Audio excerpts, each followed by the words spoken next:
Olá pessoal, tudo bem? Hoje nós vamos falar aqui de um documento importante aí para o concurso de Mogi das Cruzes. Aliás, eu estou preparando aí várias coisas aí para Mogi.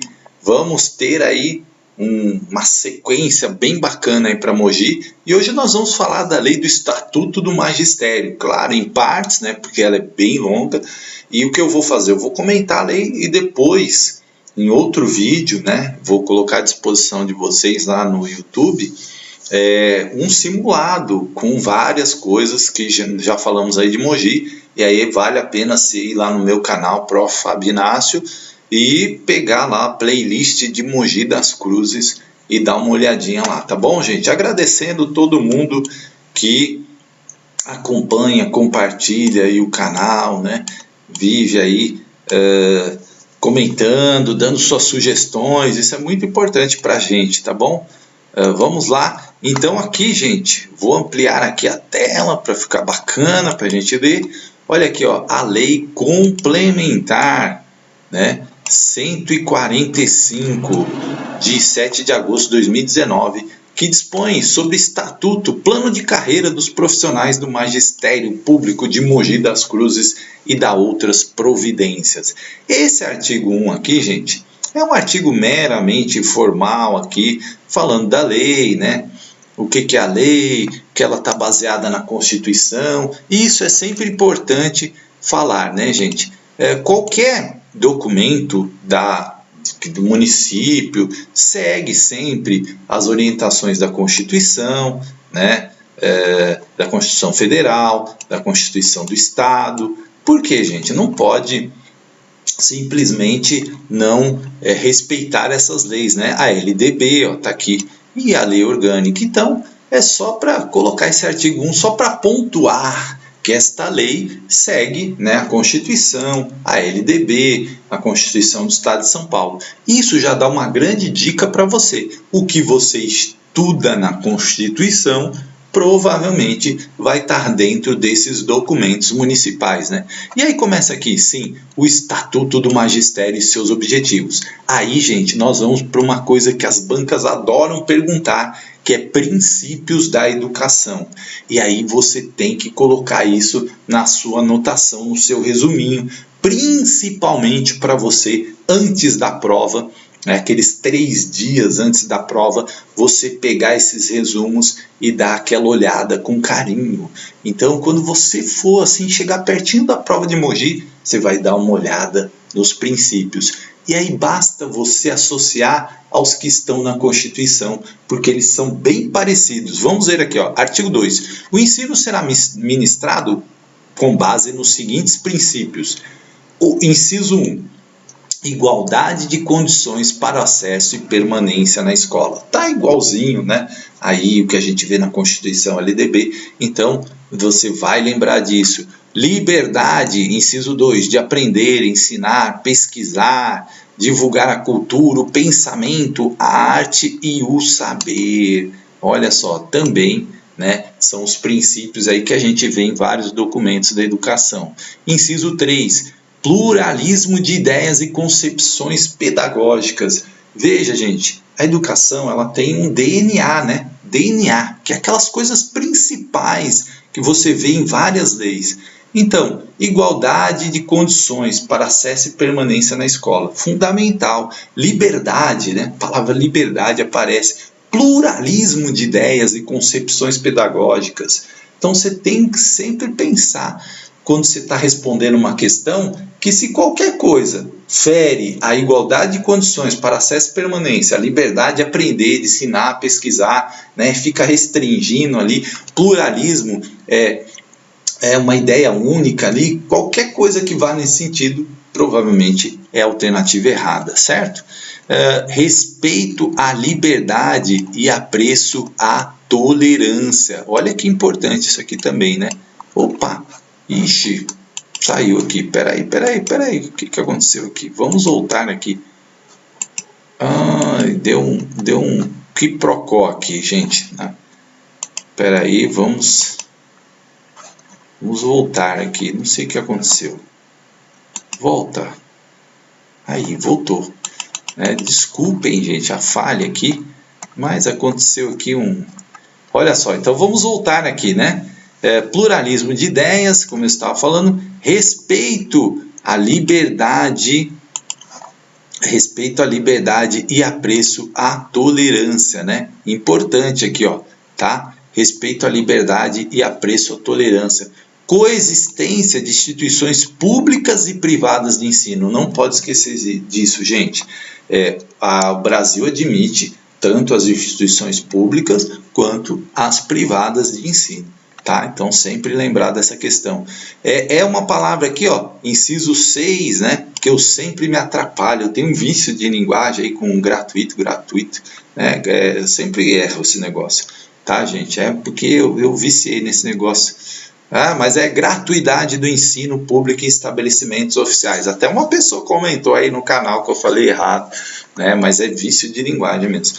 Gratuidade do ensino público em estabelecimentos oficiais, tá, gente? Tá no inciso 6, tá na Constituição também. Valorização do profissional da educação escolar, isso é princípio. Valorizar o educador. Gestão democrática do ensino público. Gente, se tiver uma pergunta falando da escola, perguntando de gestão, e a gestão não for democrática ou for contra essas questões da democracia, tá errado, né? Gestão democrática do ensino público. Cuidado, porque as bancas costumam enganar você dizendo que tem que ter gestão democrática no ensino privado, e a lei não diz isso. O ensino privado, ele vai fazer a gestão lá do jeito dele. Se ele quiser usar de forma democrática, pode. Se ele quiser não usar, também pode. Nós estamos falando de gestão democrática do ensino público. É claro que a maioria das instituições privadas acaba tendo ali um pouquinho, né, de gestão democrática, às vezes menos, às vezes mais, mas assim, obrigatório gestão democrática é no ensino público, é princípio, tá? 9º inciso, garantia do padrão de qualidade, né? Tá no princípio, né? Na prática, a gente é outra história. Valorização da experiência extraescolar, né? Ou seja, aquilo que está fora dos muros da escola e que é importante também a gente levar em conta. Vinculação entre a educação escolar, o trabalho e as práticas sociais, ó. Inciso número 11, não esqueça disso. E 12, consideração com a diversidade étnico-racial e gênero. A VUNESP adora fazer perguntas sobre isso. Então, vocês viram que isso está nos princípios aí da educação de Mogi das Cruzes. E você não pode esquecer isso, tá, gente? Tem muito a ver com o que está na Constituição. Aqui tem 12 princípios. Como eu disse, é importante você fazer um resuminho, colar na parede, estudar, ficar olhando para ele, né? Para você saber. Outra coisa importante, diretrizes municipais. Então, falamos dos princípios que as bancas adoram perguntar, principalmente a VUNESP, e vamos falar das diretrizes, que também é outra queridinha nas questões aí. Então, o artigo 3, puxei demais. Para os efeitos dessa lei complementar, o ensino público municipal é norteado pelas seguintes diretrizes municipais para a educação da infância do sistema de ensino de Mogi das Cruzes. Então, vamos ver aqui, ó. A concepção do aluno como ser integral. Palavra integral, gente. A concepção do aluno como um todo, um ser humano ali pleno, integral, dotado de competências, habilidades, direitos e deveres, inseridos num contexto histórico, regional e social. Ou seja, quando a gente vê o aluno, a gente não vê só aquela pessoa, a gente vê aquela pessoa inserido dentro de uma cidade, dentro de uma história, dentro de um país, dentro de um contexto ali de Mogi das Cruzes, né? Do bairro dela, da vida dela, das questões culturais que ela tem, de identidade própria, que deve ser respeitado em suas diferentes linguagens, expressões e capacidade de criação. Então, o respeito àquela forma de vida do aluno, das suas questões que estão colocadas ali no seu contexto, Então isso é diretriz importante. Inciso 2, a promoção da discussão sobre valores humanos e éticos para a ação do aluno na sociedade, que é outro ponto importante. Vamos educar, temos que falar dos valores humanos, do respeito, a solidariedade, né, a questão ética, tudo isso é muito importante e está como diretriz aí também. As ações, aqui ó, a lei tem um erro, ó. Aqui não é 2, tá? Não é o inciso 2, na verdade, inciso 3. A lei tá errado, isso aí tá no site lá, tá, gente? Mas é inciso 3. As ações autônomas e solidárias dentro e fora do ambiente escolar para a construção de uma sociedade justa e democrática. Então, é importante estimular, né, a autonomia, a solidariedade, não só na escola, como fora da escola. Para quê? Para que esse aluno possa construir isso que as leis sempre falam, uma sociedade justa, democrática, com menos desigualdade, com menos preconceito, com menos diferença de gênero, com menos violência, tudo isso, tá? Então, tá aqui nas diretrizes, no inciso 3, não esqueça, aqui tá errado, tá, gente? E não é erro, porque eu tô pegando aqui, ó, direto da fonte, direto da lei. Aqui, ética profissional como ponto central de todas as relações do processo educativo, explicitação dos princípios humanos pautados no respeito à diversidade.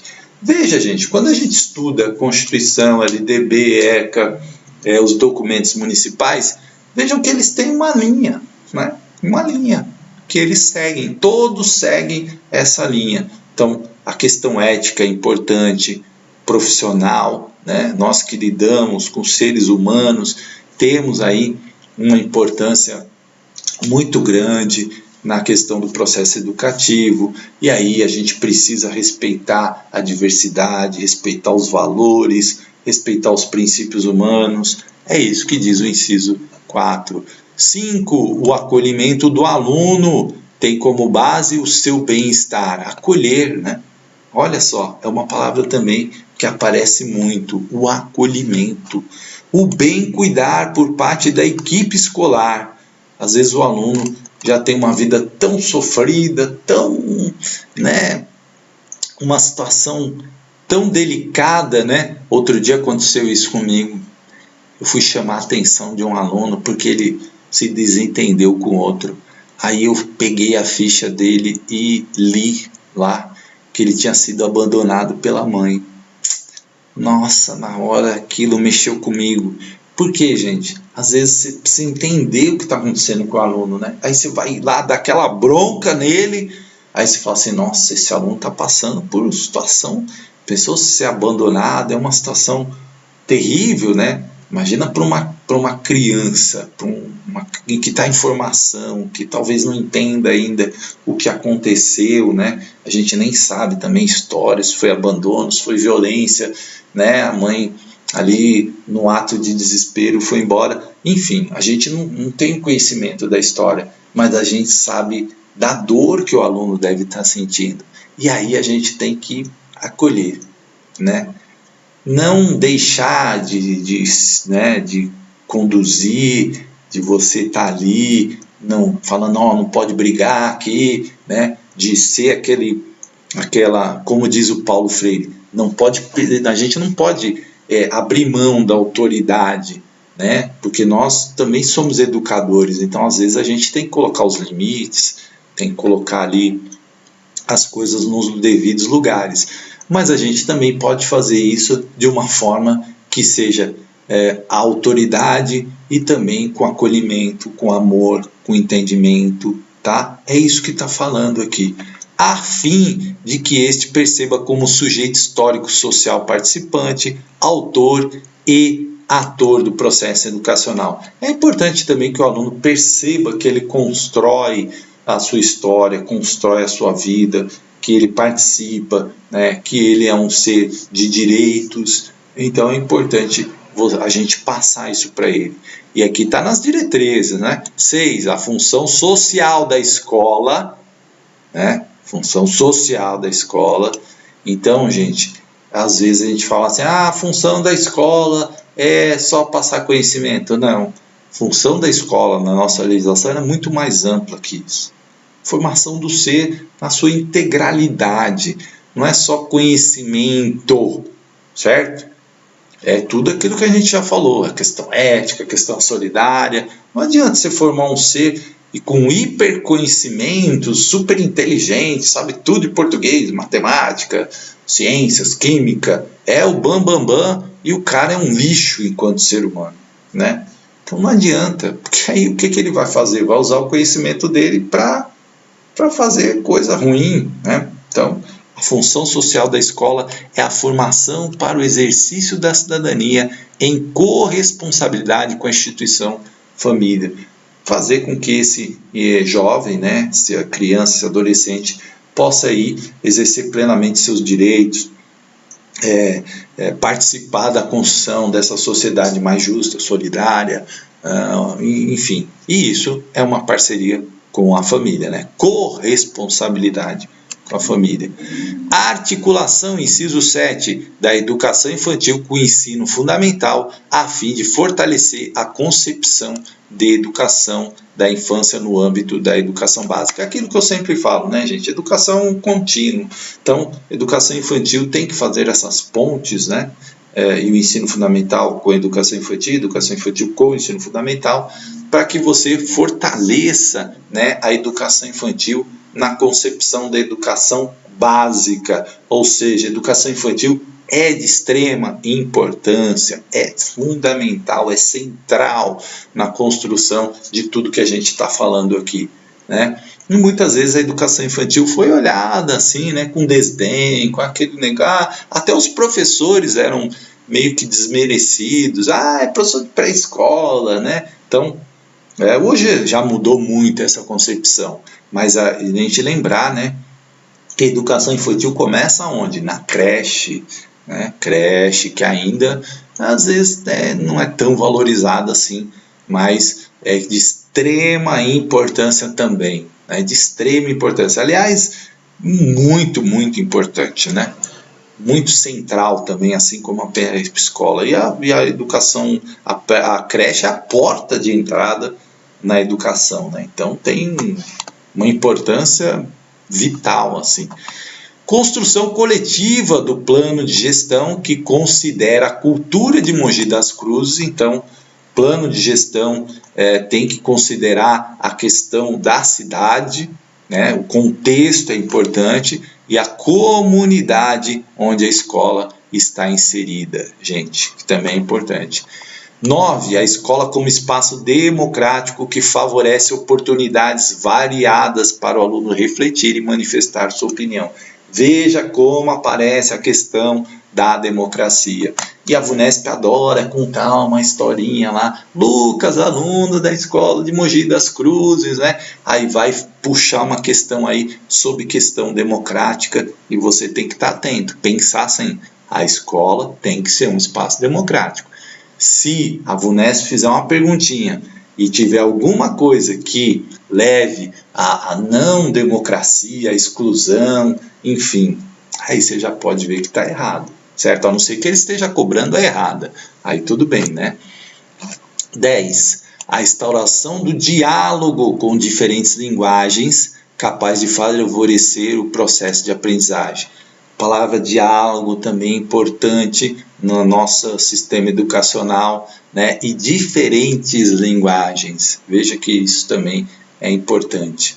Então, essas características aí dessas diretrizes. 11. A educação para o pensar, por meio de uma aprendizagem significativa. Uma educação que faça refletir e que aquilo que o aluno aprenda tenha significado para ele. Isso é importantíssimo. Eu acho que isso cai a VUNESP adora, né? Pensar, educação para o pensar, aprendizagem significativa, são temas que a VUNESP gosta muito. E por que a VUNESP gosta? Porque são temas centrais na educação, que a gente, enquanto educador, tem que repensar. Tem que ser realmente uma educação para pensar, porque o conhecimento está aí. Hoje o conhecimento está para todo lado, está na internet, é muito fácil acessar tudo. Então, a gente tem que ensinar as crianças a a buscarem o conhecimento de uma forma que aquilo faça com que elas reflitam sobre o que elas estão lendo, sobre o que elas estão aprendendo, que elas consigam, né, separar aí aquilo que é informação ruim, né, enfim, aquilo que não serve para nada, ou aquilo que é uma bobagem, é uma mentira, não tem qualquer tipo de ligação com a ciência, com o pensamento científico construído ao longo de todos esses anos, né? Então, uma educação para pensar, uma educação crítica, né? E que tem uma aprendizagem significativa. Por isso que é importante o contexto também, que nós falamos há pouco. Pois, tão importante quanto o que se aprende é como se aprende e para que se aprende e seu impacto na vida do aluno. Gente, se você aprende a aprender, você tem tudo, né? Você tem tudo. Então, quando você começa a fazer, por exemplo, concursos públicos, e você aprende a estudar, você consegue entender como que as bancas constroem as questões, como que elas vão elaborando, você vai se dar muito bem nos concursos públicos. Foi dessa forma que eu fui e caminhei, né? E consegui aí várias aprovações. Então, você precisa aprender a aprender, né? Isso é muito importante. Tem gente que fica só na questão de decorar, né? O decorar é péssimo, gente, é péssimo. Legislação, você precisa botar na tua cabeça assim, tem uma base. Essa base envolve gestão democrática, pluralismo de ideias, né? Valorização da diversidade. Se você tiver essa base, quando cair uma lei, mesmo que você não tenha aquele conhecimento da lei, se você tiver essa base, você vai saber responder, ou pelo menos você vai ter muito mais chance de acertar uma questão, tá? Possibilidade 12. Isso que eu acabei de falar não tira o seu dever de ler as leis, tá? Não tira, né? Cuidado, porque tem gente que acha, então se eu souber isso está tudo certo, né? Não, calma. 12. A possibilidade de o aluno transitar de seu contexto particular para o global. Ou seja, é importante valorizar o local, sim, mas o aluno tem que conseguir passar, né, do seu local para a situação global. Vamos dar um exemplo. Tem um rio na minha cidade que está poluído, aqui um rio ali, pequeno, local, mas eu também tenho que pensar nas questões globais com relação ao meio ambiente. Estou dando aqui um exemplo, tá? Do lixo, da poluição, do aquecimento global, né? O aluno tem que ser capaz de sair do seu mundinho e entender o mundo de uma forma global, até porque hoje vivemos num planeta que está extremamente conectado, globalizado, né? De certa forma, claro que com as exclusões que ainda acontecem, mas hoje há uma maior integração, uma maior comunicação global muito grande, né? Nunca vista antes na história deste planeta, tá? Contribuindo para a ampliação de seu universo cultural. É importante. Muitas vezes as pessoas falam assim, porque eles só escutam funk. É o universo deles, né? A música, o funk, com as suas letras, eu não gosto, letra sexualizada, é o contexto dele. Agora, você pode pegar este garoto e ampliar o seu universo. É bom ampliar o universo para todos nós. É bom a gente ler coisas diferentes. Isso inclusive nós, educadores. Às vezes a gente não lê, é importante ler. Eu vivi uma fase ano passado de começar a ler autores de outras, né, autores chineses, japoneses, ucranianos, cubanos, e é muito legal, gente, porque você começa a ver outras culturas, outros pensamentos, isso te dá um enriquecimento de pensamento, de conhecimento muito legal, assim, sabe? Então, é importante a gente tirar um tempo também para nós ampliarmos o nosso universo cultural, certo? Porque está aqui, nas diretrizes, né? 13, o processo de letramento como uso social da linguagem oral e escrita nas diversas práticas sociais. Olha aqui Emília Ferreiro, né? Emília Ferreiro. Ou seja, não adianta eu ensinar o aluno por cartilha, né, que é a crítica da Emília Ferreiro, que é aquela linguagem descontextualizada. Fábio afia a faca. Eu lembro disso até hoje. Fábio afia a faca. Ivo viu a uva, né? Olha que coisa. Ivo viu a uva, né? Uma coisa assim. É legal o aluno aprender com frases que existem, frases que estão ali, que são verdadeiras, que estão na sociedade, né? Produtos, enfim, é muito bacana que o aluno consiga aprender com coisas realmente que existem, né?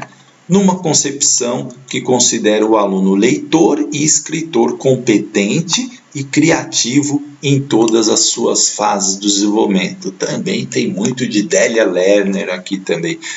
14. Trabalhos sem fragmentação de conteúdos e de aprendizagem. Um dos grandes desafios, a gente enfrenta isso, né? Fragmentar os conteúdos, né?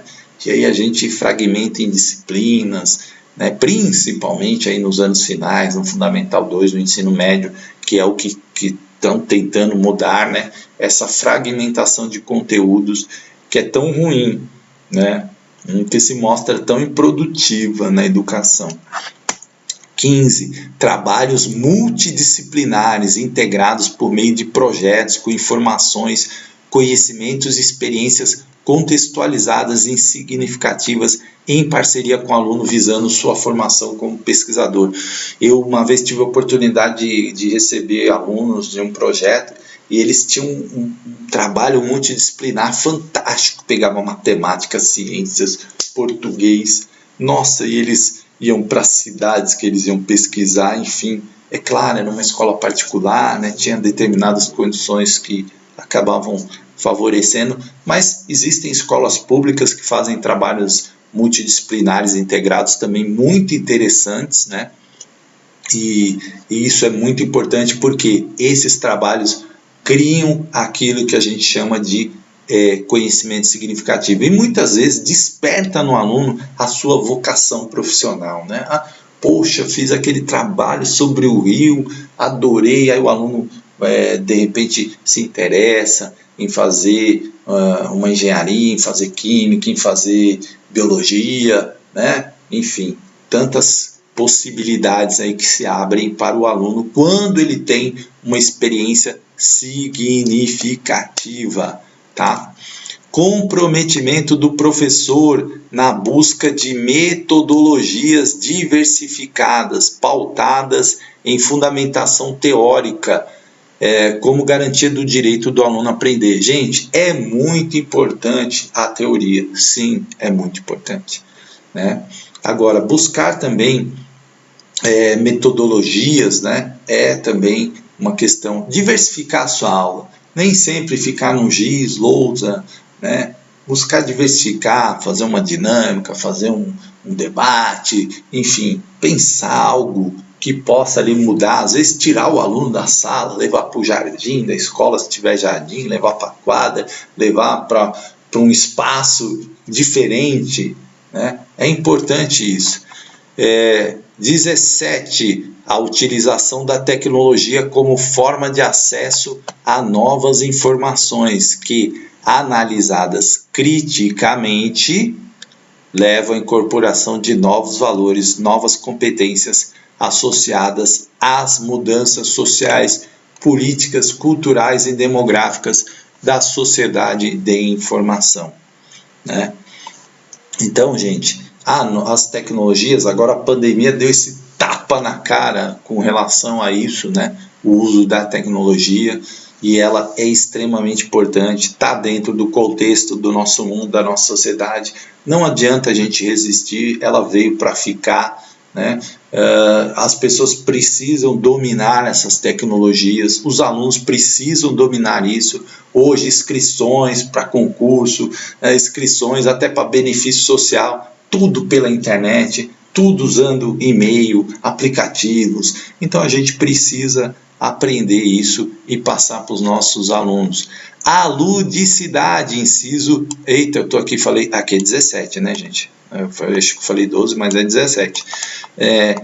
18. A ludicidade na educação, que é extremamente importante. O lúdico é importante, né? Porque ele proporciona uma aprendizagem significativa. Quando o aluno está brincando e aprendendo, gente, aquilo tem um significado, aquilo fica, né? Nossa, aquela aula do professor que ele fez aquela dinâmica, aquela brincadeira, né, para ensinar ecossistema, aprendi aquilo, nunca mais esqueci na minha vida.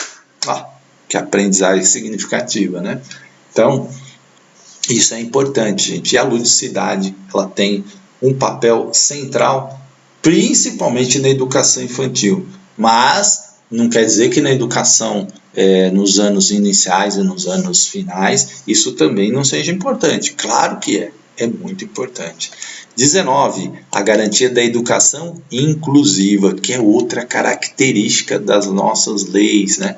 Por meio da eliminação de barreiras arquitetônicas, aqueles obstáculos que impedem o aluno de transitar por toda a escola, né? Escadas, rampas, enfim, falta de sinalização podotátil, falta de elementos em braille, enfim, pedagógicas e de comunicação, bem como a adoção de métodos e práticas de ensino adequadas à diversidade dos alunos. Então, a inclusão também é um tema que a VUNESP costuma perguntar bastante. 20. A parceria entre a escola regular, a escola especial, os serviços de apoio especializados, a fim de complementar ou suplementar o atendimento educacional, né? Essas parcerias, por exemplo, lá em Santos tem o Lar das Moças Cegas, então parceria com essas instituições que trabalham com uma determinada deficiência, né? Assim como tem as APAES, assim como tem várias outras instituições aí que trabalham, e é importante essas parcerias, né? E os serviços, né, especializados que a gente pode utilizar neste caso. 21. A avaliação. A VUNESP adora isso, como processo contínuo de acompanhamento do desenvolvimento individual da aprendizagem. O avaliar como forma de privilegiar os aspectos qualitativos, gente, sobre os quantitativos. O que eu já vi a VUNESP perguntar isso, gente, já perdi a conta. Então a VUNESP gosta de inverter, né? Para pegar o aluno, privilegiar os aspectos quantitativos sobre os qualitativos. Não, é os qualitativos, não é a quantidade, e sim a qualidade, certo? E o recuperar como instrumento como um momento de reflexão permanente, capaz de auxiliar o professor e o aluno em suas dificuldades. Importante esse inciso 21, para você não esquecer aí a avaliação, que é um processo contínuo, né? Quem não assistiu minha aula da Jussara Hoffmann, vai lá, assiste. Não é essa avaliação métrica, essa avaliação classificatória.